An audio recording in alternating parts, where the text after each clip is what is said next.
Hi guys, welcome back. I'm in my kitchen today and I'm gonna make a no-bake matzah dessert. I really love this because it's also really great. You can have it with a meat or a dairy meal. It's super easy, it's really fun for kids, and we're gonna use sprinkles to make it really festive. It comes together with just a few ingredients.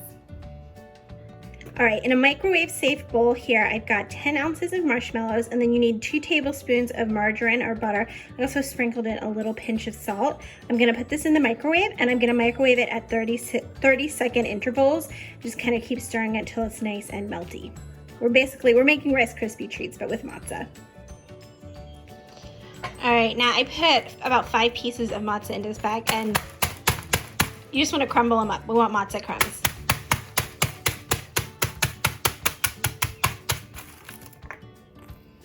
So this is what my marshmallow mixture looks like. We're gonna mix in our matzah crumbs and some sprinkles.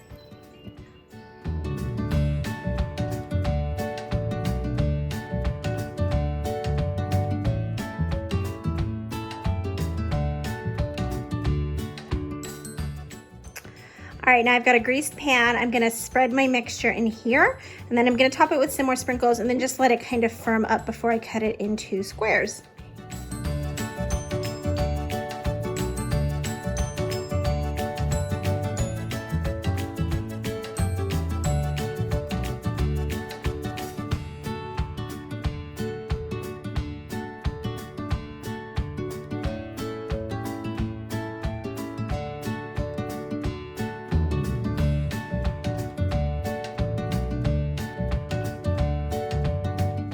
Let me know what you guys thought if you're gonna make this Hag Sameach, if you're celebrating this weekend.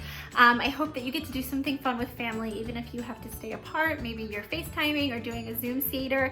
Let me know in the comments if you're gonna try this. Give this video a thumbs up if you liked it, and hit the red subscribe button to see all my videos. I have an Easter video coming up next week for those of you that celebrate that, and I will see you next time. Bye.